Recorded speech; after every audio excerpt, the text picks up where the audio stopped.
all of our listeners. My name is Tofay, and today is another great day to be a social worker. Welcome to Social Work Amplified, a podcast hosted by SPEAK. SPEAK stands for Social Policy, Education, Advocacy, and Knowledge. And our mission is to amplify the voices of social worker by providing resources, increasing students' political engagement, and facilitating networking opportunities. SPEAK would like to gratefully acknowledge the generous support of the Simmons Sisters Funds at Texas Women's Foundation. I would like to introduce our guest for today's podcast, Bethany Gutierrez. Bethany Gutierrez is a Latina social worker who obtained her master's in social work at the University of Texas, San Antonio. She currently works as the district director for Texas State Representative Diego Bernal. She is a Human Rights Committee member of the National Association of Social Workers, and she is also a recipient of the 2019 UT Systems Archer Fellowship. She has a variety of experiences in macro social work, ranging from research to civic engagement. She continuously strives to apply a multidimensional and culturally competent lens to combat challenges communities and people face. Hi, Bethany. How are you doing today? Hi, I'm well. How are you? Doing good. So we're going to go ahead and get started with the first question. And this is a question that I think will be beneficial for all social workers, because I think everybody that enters the field of social work usually have different reasons for why they entered the field. So I want to ask you, what led you to obtaining a master's in social work? So I would say that basically curiosity and how I could help individuals in marginalized populations. I was already interested in psychology, and social work kind of placed me in a space where I could impact them, but also the community around them. The meso and macro level of social work really does interest me, and the full impact of how one change could impact many individuals. And that's kind of the thing that really got me with the Master in Social Work. Okay, that sounds good. So basically what you're saying is that you enter social work so you can have more of a bigger impact, because you had your undergrad in psychology. Yes, exactly. So you have more of a bigger impact, a broader impact. So I was going to actually ask you, like, what made you decide? Did you ever, in your program, I don't know how the UTSA program is set up, but I know in our program, we have to kind of decide what we want to concentrate in, but we have like a year to do that. So did you ever contemplate concentrating in another field of social work, or did you always want to do macro social work, and like why? Yeah, so that's interesting. So UTSA Master's Social Work Program, they actually do not have a track you pick. You're exposed to all, so from micro, meso to macro, you're exposed to all of it. And you kind of use the ecological model to the whole way through the program. And I know that other social work programs, you have to choose a macro or micro track. That kind of helped me figure out like what I want to do, that I guess openness in the program. I think that if I would have picked something earlier, it would have been clinical, because I was a psychology major. So I was thinking more of a clinical aspect, but then I was exposed to the meso and the macro realm of social work, and I kind of was intrigued by it. And specifically, I was interested in the medical field. So when it comes to chronic illness, when it comes to food insecurity, those things I'm very interested in. I'm still currently interested in them. And just looking at how generational poverty impacts health, and specifically the adverse childhood experiences that individuals face when they're growing up in childhood, and then how that impacts their health, such as type 2 diabetes, specifically, and food insecurity in the culture that I come from, which is the Latino culture, and how that kind of is very prominent. It's very normal, I guess you could say, to have family members who have type 2 diabetes or are pre-diabetic. And so I was really interested in that realm. And that's kind of how I got my my paper for the Archer program. That is what I used to, I guess, get into the fellowship. And I did want to work on policy work, which I still currently try to get interns and things like that interested in that realm, because our district does have a high level of food insecurity. So these ideas, they're all playing, and they've been playing in my life for a long time, just growing up and everything. So I think it all comes together with social work, and that's kind of how it was kind of a light bulb for me, where I kind of found the one when it comes to my career, and it just was an obvious path for me to take. Okay. I really like that UTSA kind of allows you guys to just do a broad field of social work, and it doesn't they don't really make you guys choose a concentration, because for me, choosing a concentration was hard, and I ended up choosing children and families. But I always tell people I may do a variety of things in social work, because a lot of stuff in social work interests me. From macro social work to the medical field to clinical social work, all of that interests me. But I had to choose one, so that's why I chose the one that I chose. Yeah, for sure. So right now you are a district director. So when you were obtaining your MSW, did you ever think that you would be a district director or legislative assistant? Absolutely not. Say it again. I said most of us don't really think we're going to end up where we're at. So what direction did you see yourself going? I saw myself working in maybe a hospital, or maybe doing program implementations at hospitals or schools within food insecurity. And this kind of, I was very interested in how policy worked in social work, and how it's sort of, for me, it's very obvious that social workers need to be in the political field, specifically because the only way policy is made, especially in our office, is that we use real life experiences that constituents come to us with, and we interview them just like ethnographic interviewing, and we ask, what is your experience? What has happened? Because in our minds, it's well, if this is happening to you, then who else is this happening to? Because it just doesn't happen to one person. So that kind of perspective that I already had from the social work program, and the cultural competent perspective that UTSA MSW program really prides himself on, really did help me in kind of, I guess, finding a niche in the office so that I could help constituents. And it kind of just led into this role that I now am district director, which is essentially what I wanted to do. I didn't know I wanted to do it until I started doing it. And our office is very open to new ideas and things like that. So I'm kind of taking it where we need to take it at the moment. I entered right in the pandemic. I graduated May 2020. I became district director in September 2020. And so I dealt a lot with people who are in crisis, not only the pandemic, but the winter storm, housing crisis, things like that, utility crisis. There's so many crises that I entered into, that kind of was, I just couldn't leave. It's just I have to be here and help, because that's just what we do as social workers. Yeah. It feels like you've had so many diverse experiences so far. And I really like that. That sounds like such an amazing position to be in. It seems like you've been there for maybe over a year or so, and you just had so much experiences.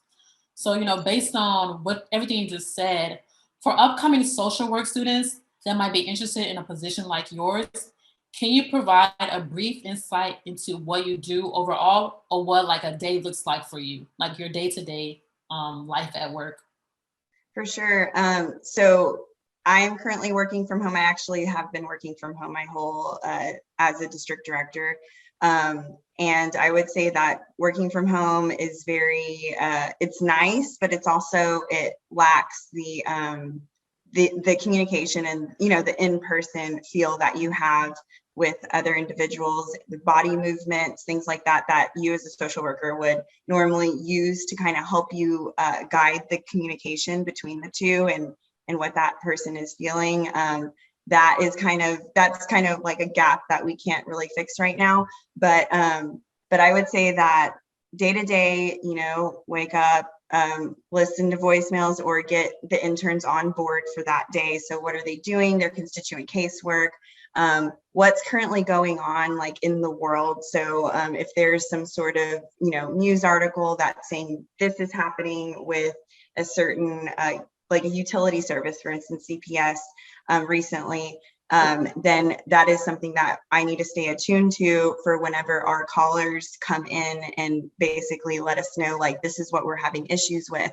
If I have constituents who are coming to me with an issue that maybe hasn't been addressed yet at the state level or something like that, we actually have very good relationships with all our state entities that we communicate with, and kind of trying to tell the constituent or help the constituent navigate through the bureaucratic system that they're currently in. And then I also ask the person that I'm talking to from the state office, are there other experiences that you have been hearing about from other people, and kind of trying to schedule a meeting to, I guess, introduce a plan, or what are we going to do from here? How can we help as the state office mitigate the issues that the constituent is going through, while also hearing the constituent and validating their concerns, like doing that kind of delicate line walk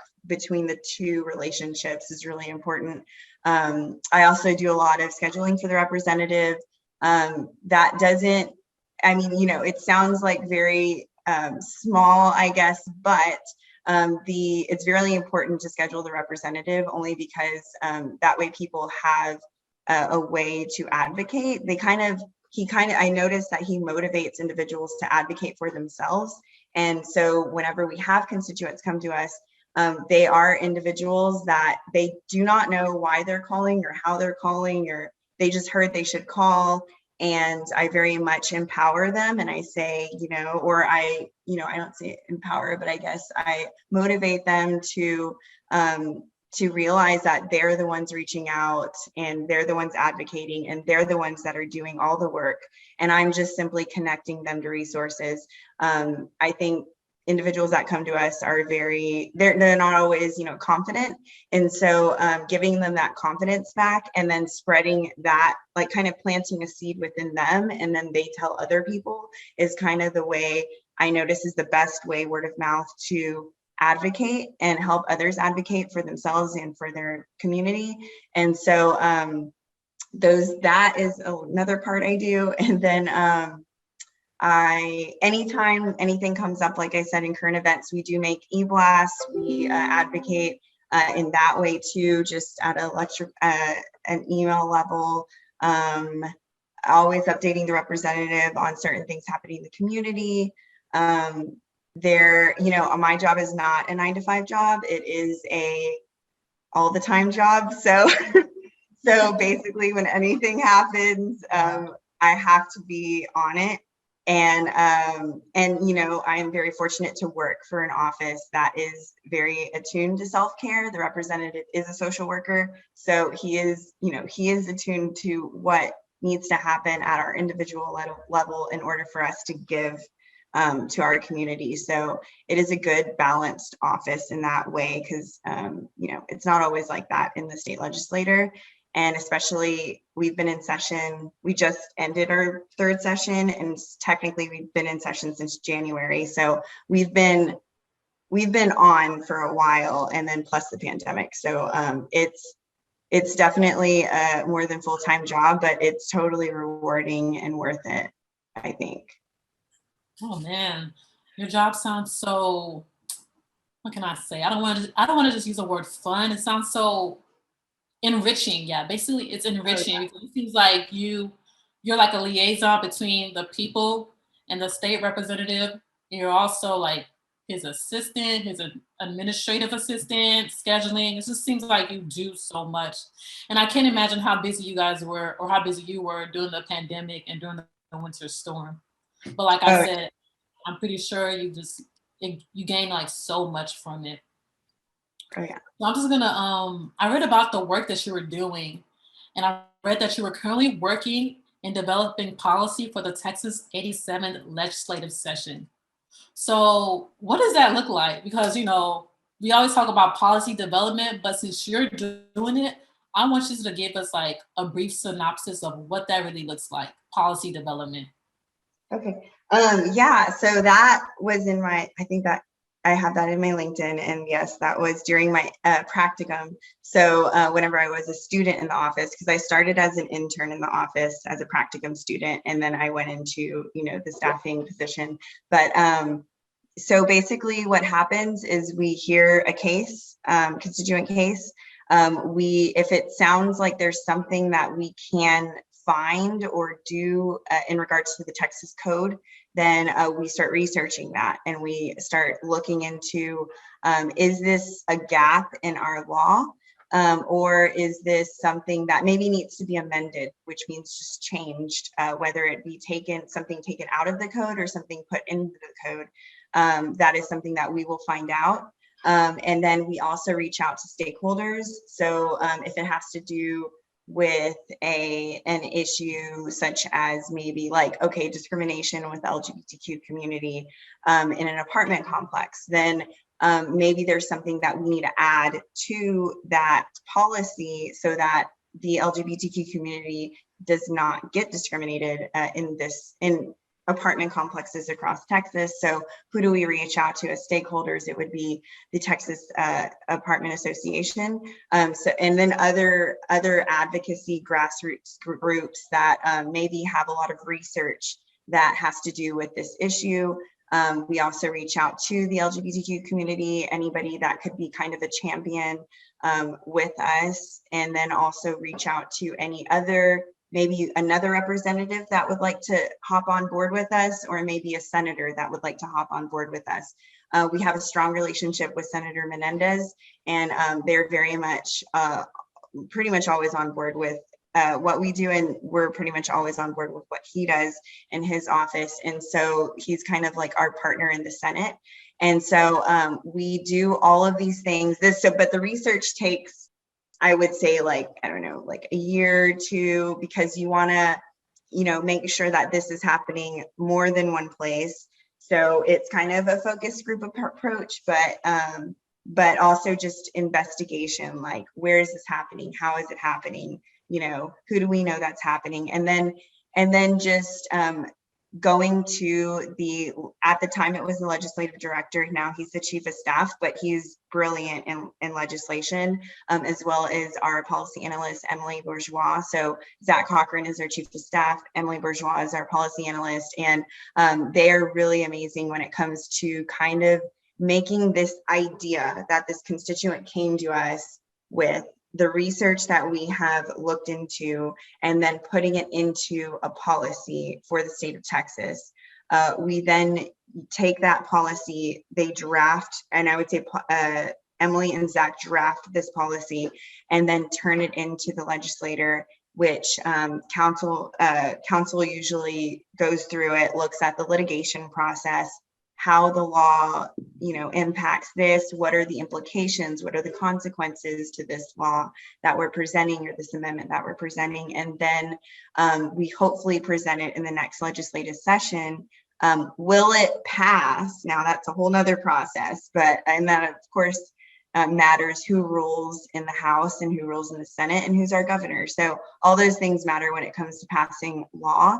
It does take 2 years to either pass a law or you do all this work, and then it could even get to the top where the governor's at, and he could just say, nope, veto that. So, I mean, it's a lot. So that's why constituent contact, advocacy, voting, all very important, because without those things, issues like this cannot be made, you know, you cannot be fixed for the future. Our law, so that specific bill I was mentioning did pass in the 87th legislative session, which the regular session ended in May, and then we're having like 3 special sessions after that. So, but we are proud of that bill to help individuals, especially the LGBTQ community, not get discriminated against. And it was simply just words, which means words really matter when it comes to anything you write, anything you email, anything you say out loud, it all matters. And that's something that I definitely, I guess, learning more of as a social worker in this office, because as we know in this political climate, we have seen words kind of influence in so many ways, in so many actions, and sometimes death. So it's really, really interesting how this world is so relevant. And I feel that social workers need to be more interested in this world, which I sometimes feel like we're lacking a little bit, but I think we're getting there for sure. Thank you for that thorough explanation on what it takes to create a policy. I really feel like I learned a lot, because basically from what you said, I've gathered that, you know, policy creation starts with the individual. It starts with that person who's affected by the policy itself. And I also learned that, you know, I think sometimes in our head, we think policy is set in stone, but like you said, either something needs to be added or just like removed. And it's just the power of words. It might be just one sentence needs to be added to that policy. Mm-hmm. But like you said, it does take a long time, 2 years. And I think that's what discourages people. They're like, oh, it's just there. But like you said, it's possible to change it. And I really like the fact that you shared with us that your policy that you were working on, it actually got approved. So there is hope. Yes. And I would say I didn't start that policy. That was just an example, but, Okay. but yeah. But we did have interns in our office who did start, like, so we had gun legislation policy. Emily, she was an intern in our office, and she actually wrote 5 Medicaid bills for this past session.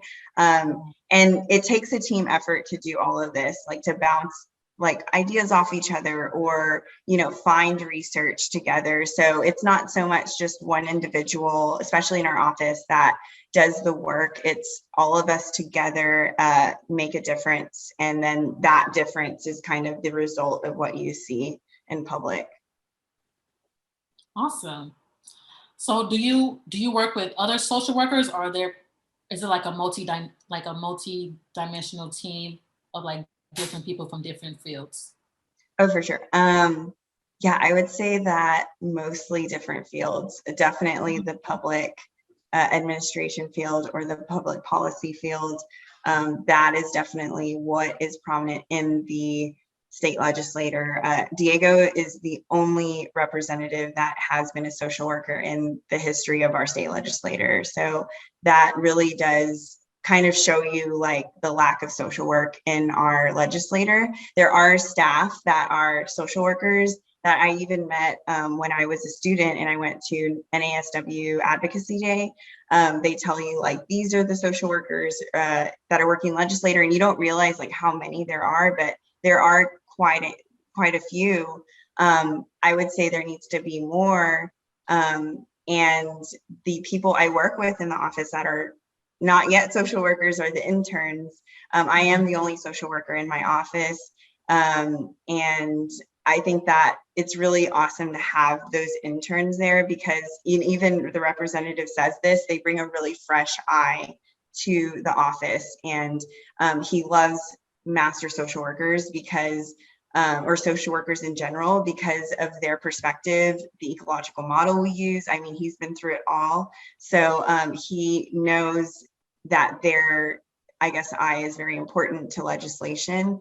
My goal is to advocate for us and to get more people involved that are running for office. If you're a social worker, you could totally do that. And then also just working in the legislature and at, you know, what I'm doing, or, you know, you could be chief of staff or whatever, but it's always open. And I don't think that a lot of social workers know the opportunities that are in the legislature or even the federal level.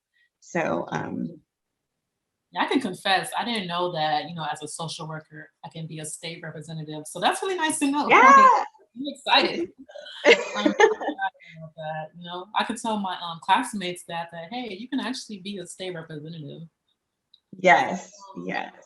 so we're gonna move on to like ways that we can encourage our viewers or our listeners to get more politically engaged. Because based on your background, it sounds like that you're very much politically engaged. But there's some people out there that are still kind of lacking in that area, especially as social workers. Like we know that we have a responsibility to like fight for the people that we advocate for, but still sometimes becoming politically engaged can still be hard. So, what are some of the ways that you choose to remain politically engaged? And this doesn't have to be extreme ways, like little things that you may do to remain politically engaged. Yeah, I would say the small things that I do to remain engaged is simply social media. So following people on Instagram, following people on Twitter, following people on, Facebook, and then trying to like listen to them. But I would say also volunteer. I mean, that's how I started. That's how I kind of like figured out that I love this world, is because I volunteered with Councilman Manny Pelaez in his office, and my friend was a public admin student, and she just was like, "Hey, come volunteer," and I was like, "This is amazing." So I I got this rush, and that kind of led me to this point. And I would say that just involve yourself in any, if there's, right now there's a lot going on because we have a November 2nd election coming up. We're currently in early voting, and we're voting on our constitutional amendments that will rule our lives for, for the time being. And so it's very important to get involved in that. But also there's another election happening where there is an individual who is running for District 115, and his name is Frank, and he's looking for what is it? Oh my God, block walkers. So I mean, anything like that, just simple, like take a day and volunteer. We're really great at volunteering as social workers. It's a part of our ethics. It's something that we need to do. And if we don't know what we're getting into, just volunteer and say, "Hey, I've never done this before, but I'm interested," and follow that intrigue and that curiosity that you have. That's probably the simplest thing. Like, don't ever think that you can't do it, because as long as you think that there's a possibility there and it's an open door, then walk through it and see what happens, because you never know what you're going to love. We need to expand as social workers, and I think that's the only way, is just to just follow our curiosity. That's great. So basically social media, which a lot of us are already doing, so it's not like you have to change anything in your daily routine. Just try to implement that political aspect. And then two, volunteer. Volunteer kind of exposes you to what you actually want to do, because some of us, we don't really know yet what we're passionate about or what we really want to see change in this world. But once we begin to volunteer, we get to like realize that, and that kind of gives us like a adrenaline rush, like you were mentioning. Mm-hmm. Thank you.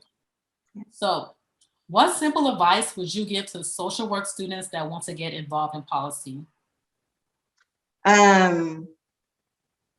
I would say if we're talking about students, because I feel that's whenever you have the opportunity to explore more, I would say in your papers, your competency papers that you do, at the end, I know in our program at the end, you always have a policy perspective. I would say in that time where you're researching your population, your community, the thing that interests you or the thing that intrigued you and got you to do social work, I would say dive into that in a political level. So look at the Texas code, see if there are laws that help these individuals, or maybe there's not a law that doesn't help the individual. I mean, if you see a gap, you're always welcome to go to your Texas representative's office to set a meeting up with them, to your senator's office to set a meeting up with them, to your congressman's office to set a meeting up with them, and let them know this is what you found in your research. This is what you found when you were in class doing a paper, and you kind of want to help in that area. And that representative, your representative, may want to help you, and who knows, it could become law one day. So there's always all the things that you're doing in class, they're not wasted. They're always something that you could do with those papers that you work day and night over and cried over. There's always those things that I think that's the open door, the open window to it. Networking is really important. Look into the UT Systems Archer program. If you're a graduate student, definitely look into it. It exposes you to DC and all the wonderful things that happen at the legislative level there. And just, and there's, so many opportunities, so many fellowships that I would say Google. There's MALC, which is a great fellowship also. And I did speak with one of the people that work with MALC, and they do take social work students, but I had never heard of it until I came into the Texas Legislature, which means we need to develop pipelines. And I think that as students, you're always welcome to develop pipelines between your university or school and then the office. Do that. You could also do that with council offices and things like that, city council. So I think that, just like I said earlier, I guess just looking outside of the box and talking to your peers about it, and volunteering, finding other ways that we need to start developing these pipelines will help in your success as a social worker in policy, but also the future success of others. So that way we could help our communities as best we could. Okay. So basically what I heard is, like, on a student level, when we're doing those assignments that we inevitably have to do, begin to look at it from a political level. And also, like, if we see there's a gap, begin to talk to our legislators. So that actually makes sense. It's not too much, especially when we're already writing the paper, or already doing the assignment. Mm-hmm. So thank you for that advice. I really think it's a solid advice. Lastly, I want to ask you, what's the #1 website that helps social work students with political social work or advocacy, and how does it help? Maybe a website that you use or that that really helps. I would say that the NASW website helps. They do surveys to ask the people, the members, the students, how they are impacting this advocacy for policy. So I would say engage with that, subscribe to their emails, so that way you get that experience. They're always updating students and social workers on what's happening in the legislature. They're very involved and they write policy themselves. That would probably be my #1. I can't think of another that's social work related, but also policy related at the moment. There are several political websites that you could subscribe to, but I would say that if you want to get really involved, you always have the opportunity to reach out to NASW. You could even call them. That's how I got involved with the Human Rights Committee. I did not know what it was about, but I was curious, and I was like, just Googled, who do I contact? And I called, and they just transferred me, and they ended up meeting with me, and then I got involved. And now I see Allison Moore, who she is a NASW, but she's the government relations person for NASW, and she always goes to legislator and stuff. And now I see her a lot more than I thought I would. But yeah, they're amazing, and I would definitely engage with that website. So the NASW website. So we can subscribe for their email subscription and stuff like that. We can also just do our own little research around that website and just reach out to people when we find something that we're interested in. Yes. That's awesome. I'll have to check that out myself. Thank you, Bethany, for spending time with me today. For sure. Thank you so much, Toby. I really appreciate it. I'm glad I got to meet you finally, and Jessica as well. Thank you to all of our listeners for joining us for another episode of Social Work Amplified. I hope you were able to learn something today that empowers you to become more politically engaged and helps you shape a better tomorrow. Until next time.